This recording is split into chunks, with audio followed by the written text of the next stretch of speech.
स्वागत है आपका आपके अपने चैनल एमजीएम करियर इंस्टीट्यूट में where you can achieve your goals in silence. Students, last class में हमने देखा था डिफरेंशिएशन। ठीक है, डिफरेंशिएशन का जो लास्ट टॉपिक था मैक्सिमा एंड मिनिमा, उसको हमने फिनिश कर लिया था और उसी के साथ पूरा जो डिफरेंशिएशन एक टॉपिक था वो हमारा कंप्लीट हो गया था। ठीक है, अब डिफरेंशिएशन के बाद जो नेक्स्ट टॉपिक बेटा आता है दैट इज इंटीग्रेशन, जो हमें डिस्कस करना है बेसिक मैथ्स में। ठीक है, तो बेसिक मैथ्स का जो अगला पार्ट है दैट इज इंटीग्रेशन। तो आज का लेक्चर स्टार्ट करने से पहले बेटा अगर आपने हमारे चैनल को अभी तक सब्सक्राइब नहीं किया है तो हमारे चैनल को तुरंत सब्सक्राइब करें ताकि हमारे आने वाले वीडियोस का नोटिफिकेशन सबसे पहले आपको मिलता रहे। ठीक बेटा, तो स्टार्ट करते हैं आज का लेक्चर दैट इज़ इंटीग्रेशन। अब इंटीग्रेशन बेटा बेसिकली होता क्या है? इंटीग्रेशन काम आता है जोड़ने के। जैसे हमने डिफरेंशिएशन में बात की थी कि डिफरेंशिएशन क्या होता है, चीज़ों को तोड़ने के काम आता है, यानी उनको स्मॉलर पीसेज में तोड़ने के काम आता है, यानी एक बड़ी चीज़ को एक छोटी चीज़ में कन्वर्ट करने के, एक छोटी चीज़ में छोटे पार्ट्स में ब्रेक डाउन करने के काम आता है। वहीं उसका उल्टा जो इंटीग्रेशन होता है वो चीज़ों को ऐड करता है यानी इंटीग्रेट करता है। ठीक है, तो सबसे पहले इसका यूज़ क्या होता है बेटा? इसका यूज़ होता है समिंग के लिए यानी जोड़ने के लिए। ठीक है, अब जोड़ना बेसिकली दो तरह से होता है, यानी जो समिंग होती है, एडिशन होता है, दो तरह से होता है। आपने दोनों साइन पहले देखे होंगे। ठीक है, ये साइन होता है आपका समेशन का और ये साइन होता है हमारे पास इंटीग्रेशन का। तो समेशन का जो साइन होता है, इस समेशन का साइन हम कहाँ यूज़ करते हैं बेटा? जब हमें चीज़ों को ऐड करना होता है और जिन वैल्यूज़ को हम ऐड कर रहे हैं बेसिकली वो वैल्यूज़ कैसी होती हैं? Discrete values. ठीक है, यानी डिस्क्रीट, या हम इसको यूँ भी लिख सकते हैं, समेशन कहाँ पे यूज़ होता है? To add discrete values.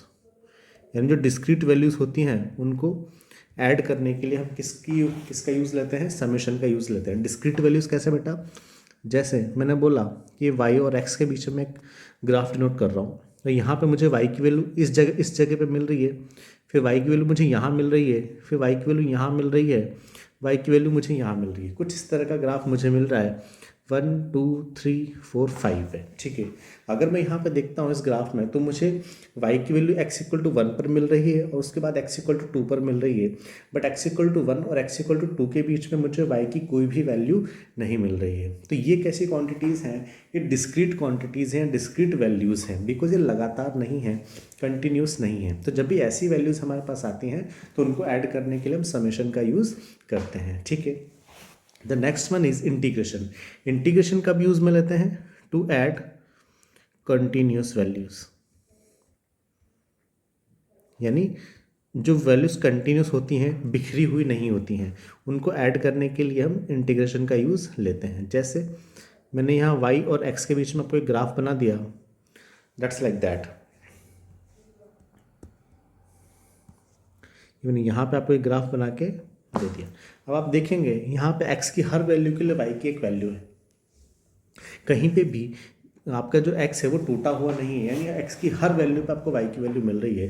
तो ये जो रिलेशन है मेरे पास एक कंटिन्यूस रिलेशन है। तो ऐसे जब भी कंटिन्यूस रिलेशन हमारे पास आएंगे तो वहाँ पे हम इंटीग्रेशन का यूज़ करेंगे। अब इंटीग्रेशन में बेसिकली हम इसके आगे क्या बात करते हैं बेटा कि हमने जो डिफ्रेंशिएशन था वहाँ पे हमने देखा था कि एफ ऑफ एक्स, अगर मेरे पास y equals to f of x है, ठीक है, अगर एफ ऑफ एक्स का मैं डिफ्रेंशिएशन करता हूँ यानी डी बाई डी एक्स, तो मुझे क्या मिलेगा? F dash x. ठीक है, वहाँ से मुझे क्या मिलता है? F dash x. अब अगर इस एफ डैश एक्स का अगर मैं वापस इंटीग्रेशन कर दूँ तो मुझे वापस क्या मिलेगा? F of x. तो मुझे क्या मिल जाएगा? F of x. ठीक है, यानी कहने का मतलब क्या है कि अगर आपके पास एक फंक्शन है और उस फंक्शन का आप एक बार डिफ्रेंशिएशन कर रहे हो, ठीक है, तो जो रिजल्ट आपको मिल रहा है उसका आप इंटीग्रेशन कर दोगे तो आपको वापस पुराना वाला फंक्शन मिल जाएगा। जैसे मैंने एफ ऑफ एक्स का डिफ्रेंशिएशन किया तो मुझे एफ डैश एक्स मिला और एफ डैश एक्स का इंटीग्रेशन करने पर मुझे वापस क्या मिल जाएगा? एफ ऑफ एक्स मुझे मिल जाएगा। ठीक है, तो अब इंटीग्रेशन को मैं डिनोट कैसे करूँ? तो मैंने माना कि y equals to F dash x एक फंक्शन है, y equals to F dash x x एक फंक्शन है। ठीक है, तो यहाँ से अगर मैं इसको इंटीग्रेशन मुझे करना है तो मैं इंटीग्रेशन को i से डिनोट करूँगा और i इक्वल्स टू मेरे पास क्या होगा? y dot D x. आप इसको ऐसा भी समझ सकते हो कि डिफ्रेंशिएशन में हम डी बाई डी एक्स कर रहे थे, यानी हम डिवाइड कर रहे थे।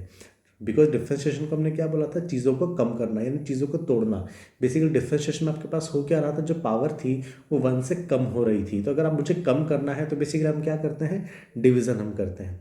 इंटीग्रेशन में क्या होता है, बढ़ाना, यानी यहाँ पे जो पावर होती है बेसिकली 1 से बढ़ जाती है, यानी चीज़ें बढ़ जाती हैं। और बढ़ने के लिए हम क्या यूज़ करते हैं, मल्टीप्लिकेशन। तो इसलिए यहाँ हम dx से मल्टीप्लाई कर रहे हैं, वहाँ हम dx से डिवाइड कर रहे थे, तो इसलिए y डॉट dx। ठीक है, y मेरे पास क्या था, f डैश एक्स, और f डैश एक्स का हम dx के साथ क्या कर देंगे, इंटीग्रेशन इस तरह से हम कर देंगे। ठीक है, ये वाली बात हुई। अब इंटीग्रेशन बेटा बेसिकली दो तरह का होता है, कौन कौन सा, डेफिनेट इंटीग्रेशन और इनडेफिनेट इंटीग्रेशन। तो अगर इनडेफिनेट इंटीग्रेशन की बात करें तो इनडेफिनेट इंटीग्रेशन क्या होता है बेटा, यहाँ पे हमने जो अभी फॉर्मूला लिखा बेसिकली वो किसका फॉर्मूला है, इनडेफिनेट इंटीग्रेशन का फॉर्मूला, यानी I equals to F dash X D X. ठीक है, अब अगर इसका मैं इंटीग्रेशन करूँगा तो बेसिकली मुझे क्या मिल जाएगा, यहाँ से एफ डैश एक्स का इंटीग्रेशन करने पे मुझे मिलेगा एफ ऑफ एक्स, मुझे एफ ऑफ एक्स मुझे मिल जाएगा। ठीक है, तो ये एफ ऑफ एक्स मुझे मिल गया। लेकिन आप देखो जो एफ ऑफ एक्स मुझे मिला वो कोई डेफिनेट वैल्यू नहीं है। जैसे ही आप एक्स चेंज करोगे आपके पास जो एफ ऑफ एक्स की जो वैल्यू है वो भी आपके पास चेंज हो जाएगी। अभी हम एग्जाम्पल से ज़्यादा बेटर वे में समझेंगे। ठीक है, तो इनडेफिनेट इंटीग्रेशन को इनडेफिनेट क्यों बोलते हैं, बिकॉज यहाँ पे आपको जो फाइनल आंसर है रहता है वो डेफिनेट नहीं मिलता। आपको एक्स की वैल्यू चेंज करने पे, या जो फंक्शन वहाँ पे है, या जो आपके पास वेरिएबल वहाँ पे है, वेरिएबल की वैल्यू चेंज करने पे आपका आंसर भी वेरी हो जाता है, कोई डेफिनेट वैल्यू आपको नहीं मिलती है, इसलिए हम इसको इनडेफिनेट इंटीग्रेशन बोलते हैं। उसके बाद नेक्स्ट आता है डेफिनेट इंटीग्रेशन। डेफिनेट में क्या होता है, इनडेफिनेट के जस्ट ये आगे की एक स्टेप और है। अगर मुझे डेफिनेट इंटीग्रेशन सॉल्व करना है तो पहले मुझे इनडेफिनेट की तरह ही सॉल्व करना पड़ेगा, और जो फाइनल आंसर इनडेफिनेट इंटीग्रेशन का आता है उसमें बस मुझे ये जो वैल्यूज़ हैं ए और बी, ठीक है, ए और बी बेटा बेसिकली क्या है, ए आपके पास होती है लोअर लिमिट, ए मेरे पास क्या होती है लोअर लिमिट, और बी मेरे पास होती है अपर लिमिट। यानी मुझे ये रेंज दे दी गई है कि इस रेंज के अंदर मुझे इंटीग्रेशन करना है, यानी ये अपर लिमिट है उसकी और ये लोअर लिमिट है। ठीक है, तो जब मैं इसका इंटीग्रेशन करूंगा तो एफ डैश एक्स का इंटीग्रेशन मुझे एफ ऑफ एक्स ही मिलेगा, जैसे मुझे यहाँ पे मिला। बस अब मैं वहाँ पे एक्स की जगह जो वैल्यूज़ मुझे दे रखी हैं, जो वेरिएबल मेरे पास है, उस वेरिएबल की जगह जो वैल्यूज़ मुझे प्रोवाइडेड हैं वो वैल्यूज़ में रख दूंगा, तो मुझे एक फाइनल आंसर, डेफिनेट आंसर मुझे मिलेगा। बस ये अंतर होता है डेफिनेट इंटीग्रेशन और इनडेफिनेट इंटीग्रेशन में। हम जैसे अभी क्वेश्चन सॉल्व करेंगे तो ये डिफरेंस आपको और ज़्यादा समझ में आएगा। ठीक है, बट अब इंटीग्रेशन करने के कुछ रूल्स हैं, वो रूल्स हमें देखने पड़ेंगे। ठीक है, तो वो रूल्स कौन कौन से होते हैं बेटा, जो फर्स्ट रूल है कि अगर आपके पास एक्स जो फंक्शन दे रखा है वो एक्स रेस्ट पावर एन दे रखा है, यानी एक्स रेस्ट पावर एन का अगर मुझे इंटीग्रेशन करना है तो वो इंटीग्रेशन क्या होगा, इंटीग्रेशन में क्या होता है, आपकी पावर जैसे डिफरेंशिएशन पावर 1 से कम होती है वैसे यहाँ पावर 1 से बढ़ जाती है, यानी एक्स रेस्ट पावर एन है तो x rest power N plus one upon N plus one, denominator में क्या आ जाएगा एन प्लस वन और प्लस सी। ठीक है, ये आपके पास आएगा। प्लस सी क्यों आता है, बिकॉज ये कॉन्स्टेंट है, ये आपको इंडेफिनेट इंटीग्रेशन में यूज़ करना है। ठीक है, तो X power N D x का इंटीग्रेशन आपके पास क्या होगा, X power N plus one upon N plus one plus सी। ठीक है, अब यहाँ पे हम चाहते हैं यहाँ प्लस सी हटा ओमिट भी कर सकते हैं। अब यहाँ पे ये इसकी लिमिटेशन बेटा क्या है कि यहाँ जो n है basically n is not equals to -1, कि जो n आपको मिला है वो -1 नहीं होना चाहिए। ठीक है, अब जैसे इसके कुछ एग्जाम्पल्स अगर हम यहाँ लें, मैंने बोला कि x dx का इंटीग्रेशन यहाँ क्या हो जाएगा, तो x की पावर यहाँ कितनी है 1, तो 1 से बढ़ जाएगी। इंटीग्रेशन में क्या होता है बेसिकली पावर इंक्रीजेज बाई 1, यहाँ पर अगर अपन लिख दें पावर इंक्रीजेज बाई 1। ठीक है, तो यहाँ पावर कितनी है x की पावर 1, तब कितनी हो जाएगी एक्स स्क्वायर। ठीक, इंटीग्रेशन के बाद बिकॉज 1 + 1 2, और जो पावर आपके पास अब यहाँ आई है वही आप नीचे भी लिख दोगे, तो x square by 2 is the answer. ठीक है, अगर मैं नेक्स्ट क्वेश्चन में यहाँ से लूँ, जैसे मैं लूँ एक्स पावर 1/2, तो एक्स पावर 1/2 dx, इसकी वैल्यू कितनी आ जाएगी बेटा, तो x 1/2 + 1 कितना हो जाएगा 3/2 और अपॉन 3/2, दैट्स योर आंसर। ठीक है, अगर नेक्स्ट एग्जाम्पल मैं यहाँ पे लेता हूँ कि आप ले लो एक्स पावर 5/2 dx, तो एक्स पावर 5/2 dx बेटा कितना आ जाएगा आपके पास 5/2 + 1 यानी 7/2, तो 7/2 अपॉन 7/2, दैट्स आंसर। अगर मैं आपको यहाँ फंक्शन दूँ x⁻⁻1/2 dx, तो x⁻⁻1/2 dx आपके पास क्या हो जाएगा, x और -1/2 +1, तो +1 -1/2 कितना हो जाएगा 1/2 x⁻1/2, ठीक है, अपॉन 1/2, ये मेरा आंसर हो जाएगा। ठीक है, तो इस तरीके से इसके कुछ एग्जांपल्स हैं जो आपको आगे काम आएंगे। ठीक है, नेक्स्ट हमारे पास आता है बेटा क्या, k dx, where k is a constant, where k is a constant. तो तो इसका इंटीग्रेशन करने में हम क्या करेंगे, कांस्टेंट को हम निकाल देंगे बाहर और जो भी फंक्शन यहाँ पे होगा उसका हम इंटीग्रेशन कर देंगे। जैसे यहाँ पे अब क्या बचा आपके पास 1 डॉट डी एक्स, 1 को मैं क्या लिख सकता हूँ x⁻0, 1 को मैं क्या लिख सकता हूँ, बिकॉज इंटीग्रेशन हमें x के रेस्पेक्ट में करना है, तो 1 को मैं क्या लिख सकता हूँ x⁻0। तो अब यहाँ पे x की पावर बढ़ जाएगी, तो x 0 + 1 कितना हो जाएगा 1, यानी आपके पास ये कितना हो जाएगा k बाहर का बाहर और 1 डॉट और dx का इंटीग्रेशन x, और यहाँ पे हमने +c एज अ कांस्टेंट हमने यूज़ कर लिया। +c आप ऊपर भी लगा सकते हो, एक जस्ट कांस्टेंट है जो इंडेफिनेट इंटीग्रेशन में यूज़ होता है। ठीक है, इसका एग्जाम्पल जैसे मैंने बोला कि 4dx, तो 4dx का बेटा 4 आपके पास बाहर आ गया और dx इंटीग्रेशन के अंदर आ गया। ठीक है, तो यहाँ इसका रिजल्ट आपको कितना मिल जाएगा 4x + c is the answer. ठीक है, तो ये आपके पास इसका एग्जाम्पल होता है। Next one is k⁻f(x) × dx, यानी कोई फंक्शन है उसके साथ k मल्टीप्लिकेशन में है, तो इसका इंटीग्रेशन मैं कैसे करूँगा कि k वापस मेरे पास इंटीग्रेशन के बाहर आ जाएगा और अंदर क्या आ जाएगा f(x) dx प्लस c। अब इसका जैसे एग्जाम्पल की अगर हम बात करें तो एग्जाम्पल क्या लें, जैसे मैंने बोला कि 4x dx, तो यहाँ पे 4 क्या कांस्टेंट है, तो मैं यहाँ पे क्या कर दूंगा 4 को बाहर ले लूँगा और x dx का इंटीग्रेशन में कर दूंगा। तो x dx का इंटीग्रेशन क्या होगा x²/2, ², देखा था हमने, तो 4 मल्टीप्लिकेशन में है 4 × x²/2, तो 2 से 2 कैंसिल हो जाएगा और आंसर कितना आ जाएगा हमारे पास 2x² + c। अगर अपन एक और एग्जाम्पल यहाँ पे देखें, मैं बोलूँ 10x² dx, 10x² dx, तो 10 बाहर आ जाएगा और अंदर क्या बचेगा x² dx, तो यहाँ पे 10 की जगह 10 मल्टीप्लिकेशन में आ जाएगा और x² का इंटीग्रेशन कितना होगा x³ हो जाएगा, तो into x³/3 + c is the answer. तो ये कांस्टेंट हो गया। ठीक है, नेक्स्ट रूल पे चलते हैं बेटा sin x dx। sin x का जो इंटीग्रेशन आपके पास होता है वो होता है -cos x + c।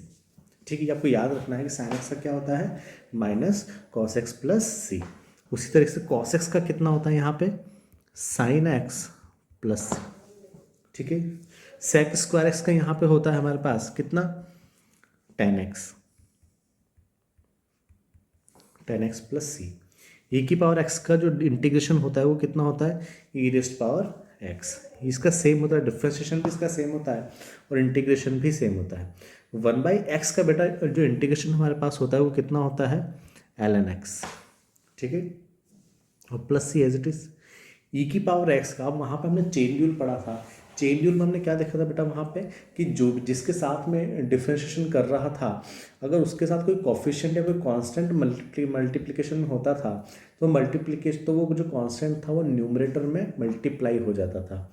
यहाँ पे जस्ट उल्टा होगा कि जिसके रिस्पेक्ट में मैं इंटीग्रेशन कर रहा हूँ अगर उसके साथ कोई कांस्टेंट मल्टीप्लाई हो रहा है तो वो कांस्टेंट कहाँ आपके पास मल्टीप्लाई हो जाएगा, डिनोमिनेटर में वो मल्टीप्लाई हो जाएगा। ठीक है, तो यानी ऐसा का ऐसा ही, जैसे e⁻x का इंटीग्रेशन वहाँ कितना होता था, मतलब e⁻x का इंटीग्रेशन कितना होता है e⁻x, तो e⁻x का e⁻x एज इट इज़ और अपॉन e, ये मेरे पास इसका इंटीग्रेशन हो जाएगा। जैसा फंक्शन है वैसा का वैसा ही हमने लिख दिया और x के साथ जो भी कोफिशिएंट होगा वो नीचे मल्टीप्लाई या डिवाइड आपके पास हो जाएगा। ठीक है, जैसे एक और फंक्शन हमारे पास है sin ω t dt। ठीक है, अब यहाँ पे मैं जो इंटीग्रेशन मुझे करना है वो टी के रिस्पेक्ट में करना है, टी के रिस्पेक्ट में तो मैं कर दूंगा लेकिन ओमेगा यहाँ पे टी के साथ एक कांस्टेंट मल्टीप्लाई हो रहा है। ठीक है, तो मैं अकॉर्डिंग टू रूल मैं क्या लिखूंगा कि साइन थीटा का जो इंटीग्रेशन होता है यानी साइन एक्स का जो इंटीग्रेशन होता है वही मैं लिख दूँ तो कितना -cos x और x की जगह कितना है ω t, तो -cos ω t। ठीक है, ठीक है। और टी के साथ जो भी कांस्टेंट मल्टीप्लाई होगा वो कहाँ आ जाएगा, डिनोमिनेटर में आ जाएगा। तो minus cos omega T upon omega plus C. ये कुछ रूल्स होते हैं बेटा जो हमें याद रखने हैं इंटीग्रेशन के लिए, ठीक है। साइन एक्स का, अब साइन आपके मन में एक क्वेश्चन उठ रहा होगा सर साइन एक्स का माइनस कॉस एक्स क्यों आया, कॉस एक्स क्यों नहीं आया। तो अगर आप वहाँ से डिफ्रेंशिएशन से देखो तो साइन एक्स का डिफ्रेंशिएशन कितना होता था, cos x D by D X. अब अगर आप कॉस एक्स का इंटीग्रेशन करोगे तो बेसिकली आपको क्या मिलना चाहिए, साइन एक्स मिलना चाहिए। तो कॉस एक्स का इंटीग्रेशन क्या हो जाता है आपके पास, साइन एक्स हो जाता है, ठीक है। तो इसी तरीके से आपके पास ये सारी चीज़ चलेंगी कि अगर आप कोई भी क्वांटिटी वहाँ से लो, उसका आपने डिफ्रेंशिएशन किया था, अब उस क्वांटिटी का अगर आप इंटीग्रेशन करोगे तो वापस आपको पुरानी वाली क्वांटिटी मिल जाएगी, ठीक है। आई होप यहाँ तक समझ में आया होगा, रूल्स आपको समझ में आए होंगे। अब इस पे बेस हम कुछ क्वेश्चंस करते हैं, ठीक है। तो पहला क्वेश्चन आपके सामने लिख रहा है, क्या है,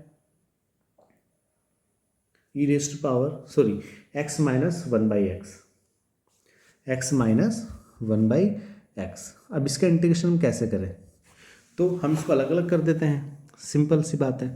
अलग अलग कैसे, like x D x minus one by x D x. बस अब हम इसको सॉल्व कर लेते हैं। तो एक्स डी एक्स का इंटीग्रेशन कितना, एक्स स्क्वायर बाई टू, ठीक है, माइनस एज इट इज। और वन बाई एक्स का इंटीग्रेशन कितना, l n x plus c is the answer. Next e raise power to x plus one by x square, इसको भी हम अलग अलग कर लें। तो E raise power to X D X plus one by x square into D X, ठीक है।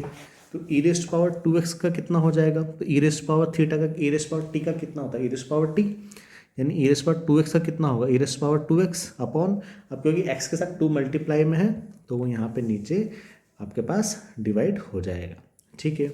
अब प्लस ये यहाँ पे, अब one by x square D X. अब वन बाई एक्स स्क्वायर को बेटा आप क्या लिख सकते हो, एक्स के रेस्ट पावर माइनस टू लिख सकते हो, X rest power minus two D X, ठीक है। One by x square equals to X rest power minus two D x.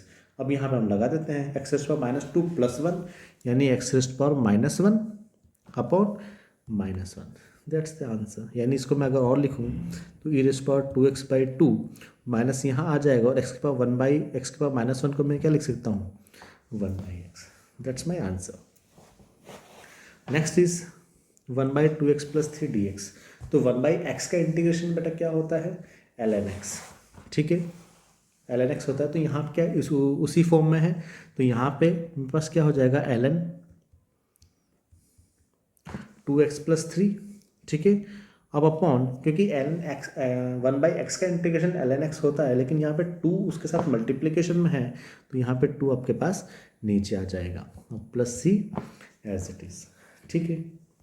The next one is cos four x plus three, ठीक है। अब cos four x plus three का, cos का integration कितना होता है, साइन, और एक्स की जगह एक्स रहता है, तो sine four x plus three, ठीक है। अब ये तो बात हो गई, अब क्योंकि मैं इंटीग्रेशन कर रहा हूँ एक्स के रेस्पेक्ट में, और एक्स के साथ एक फोर कांस्टेंट मल्टीप्लिकेशन में है, तो वो यहाँ पे डिनोमिनेटर में मल्टीप्लाई हो जाएगा, यानी upon four plus C, that's the required answer. The next one is cos square X D X, cos square X D X. इन दोनों क्वेश्चन को हम थोड़ा नीचे लेते हैं, इनको हम थोड़ा सा इन सब के बाद में सॉल्व करेंगे, क्योंकि थोड़े लेंथी क्वेश्चन हैं।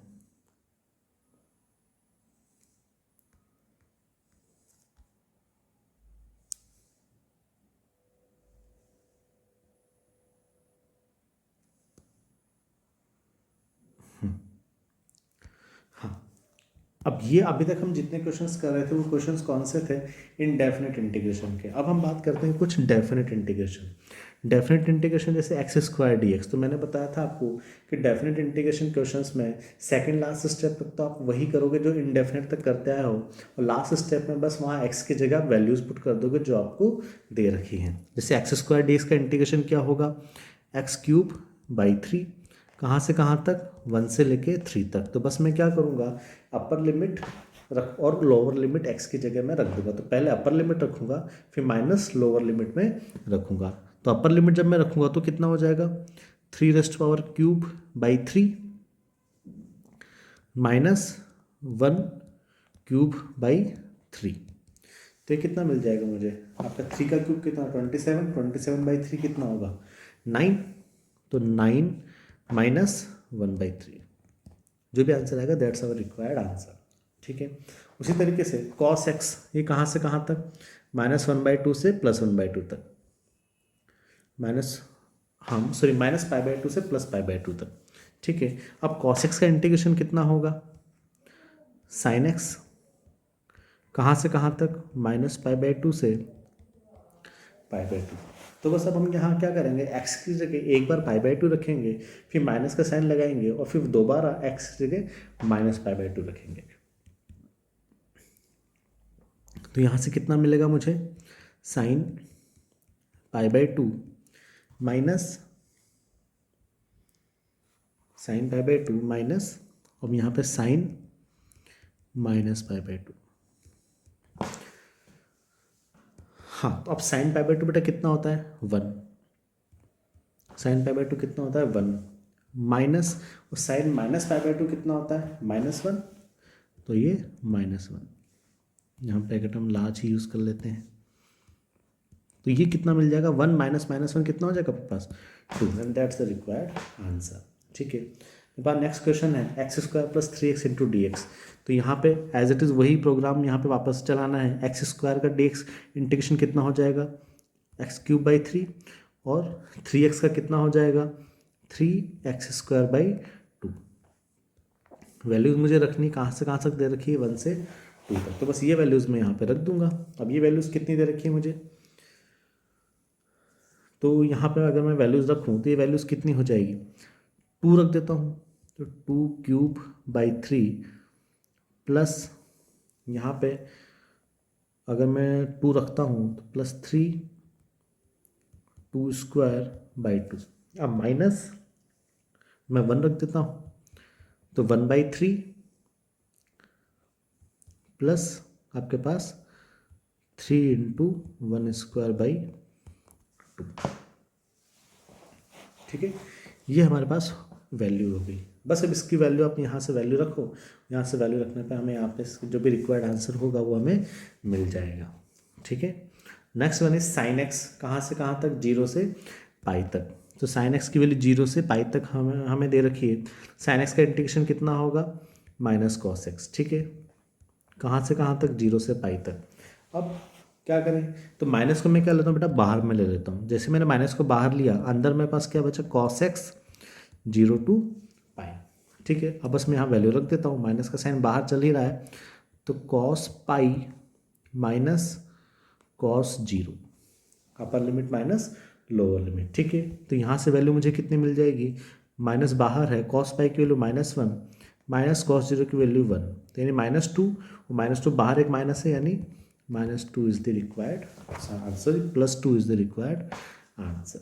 ठीक है, तो ये बात थी बेटा डेफिनेट इंटीग्रेशन और इनडेफिनेट इंटीग्रेशन की। अभी कुछ क्वेश्चंस हमारे पास हैं, जैसे cos² x dx, cos² x dx। अब इन क्वेश्चंस को हम कैसे सॉल्व करें cos² x dx को, तो देखो ट्रिग्नोमेट्री में हमने एक फॉर्मूला देखा था कि cos² x का फॉर्मूला कितना होता था, cos² x का फॉर्मूला कितना होता था 1 + cos 2x/2, ये होता था 1 + cos 2x/2। तो बस वो वैल्यू हम यहाँ पे रख देते हैं। तो इंटीग्रेशन में 1 + cos 2x/2 इंटू dx। ठीक है, अब कांस्टेंट उनको बाहर लेके, जैसे 2 कांस्टेंट है 1/2, तो 1/2 को बाहर लेके चलते हैं, तो ये कितना हो जाएगा 1/2 मेरे से बाहर आ गया, और अंदर कितना बचा 1 + cos 2x इंटू dx। ठीक है बेटा, अब बस अब नॉर्मल इसका इंटीग्रेशन कर देते हैं। 1/2 एज इट इज़ बाहर चल रहा है, और इंटीग्रेशन करने पे मुझे क्या मिलेगा 1 का मुझे x मिल जाएगा, और प्लस cos 2x का कितना हो जाएगा sin 2x/2, ये मुझे इंटीग्रेशन मिल जाएगा। ठीक है, 1 का मैंने अलग कर दिया, वो 1.dx मेरे पास कितना हो जाएगा x हो जाएगा, बीच में प्लस का साइन, फिर cos 2x dx का इंटीग्रेशन में कर दूंगा तो कितना हो जाएगा sin 2x/2, और बस यहाँ जो 1/2 इसको आप यहाँ अंदर मल्टीप्लाई कर दो, तो ये कितना हो जाएगा आपके पास x/2 plus sign 2x/4 is the answer.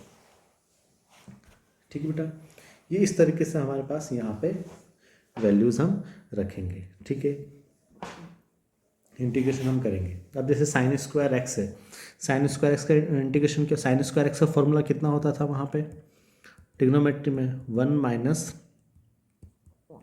cos 2x/2। ठीक है, तो बस वही वैल्यू हम यहाँ पे रख देंगे, 1 minus cos 2x/2 into dx। 1/2 वापस बाहर आ जाएगा, सेम प्रोसेस आपके पास चलेगा, 1 minus cos 2x into dx।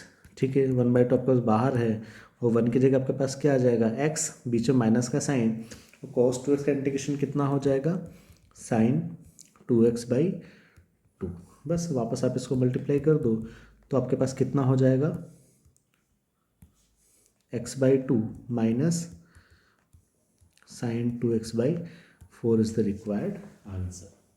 ठीक है बेटा, तो ये हमारे पास था इंटीग्रेशन। आई होप आपको समझ में आया होगा इंटीग्रेशन कैसे हो रहा है। उसमें जो फॉर्मूलेज है बस वो हमें याद रखने, अगर फॉर्मूलेज हमें ध्यान है तो क्वेश्चन हमारा बड़ी आसानी से निकल जाएगा। Thank you.